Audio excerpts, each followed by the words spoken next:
Mr. President. Another week gone by since I sent you the last video. This is number 3. Hoping that you will at some point get to see these, and my request to meet one of the NT investigators at some point, or to at least speak to one of them. Strange things happening since last Monday night. Of course, we had the Delta Connection inversion, or crash in the snow of a flight of 4819 in Toronto, Canada. And if you recall last Sunday, or when you get to see the video, I should say, last Sunday I was quoting you an article called Annex 13 from the ICAO, which is the International Civil Aviation Organization body. And only yesterday, the Canadian Transportation Safety Board, known as the TSB, which is the counterpart of your NTSB, they announced that the investigation would take place with a full pursuance to Annex 13 of the ICAO, the 1951 April 11th adjunct, which is somewhat ironic in that I had just quoted you that the day before, and it's the first time I've heard it used. I'm sure it's been used, as if maybe my radars were up for it after using it to you, but it's the avenue that I'm hoping that we can pursue with an NTSB investigator into the accident 1952 fatal Irish air crash of the St. Kevin.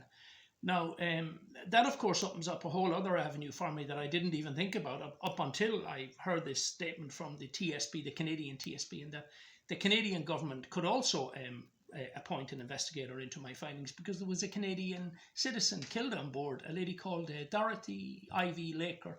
Her own name was Martin, and she came from a well-known family in a small town called Cochrane in the province of Ontario. And she was married to an Aer Lingus, another senior captain in Aer Lingus, Richard Nicky Laker, and he too died in the crash, as indeed did their 4.5-year-old child, Sharon Melody Laker. So more people crying out for justice, Mr. President.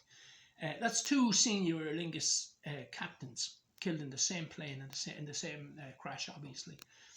So after this, I will be now approaching the Canadian TSB to see if we can rummage up something there. But again, Mr. President, as I've repeatedly said, you right now are my penultimate hope. And again, what I ask for is 5 minutes with one NTSB investigator, and that can be on the phone, or I can get to DC and meet that person in person, so to speak. Finally, I'd like to finish up by saying, I understand you don't use teleprompters. You don't need them. Well, I don't use them. I don't use notes, and I have approximately 200,000 components to my St. Kevin story, and I can call them randomly. But from the next video on, I'm going to start getting very technical and very legal in my accusations. So I will be using, if not a teleprompter, I will be using notes, and I look forward to sharing those with you, hopefully next Sunday, Mr. President. Okay, thank you for your time. God bless.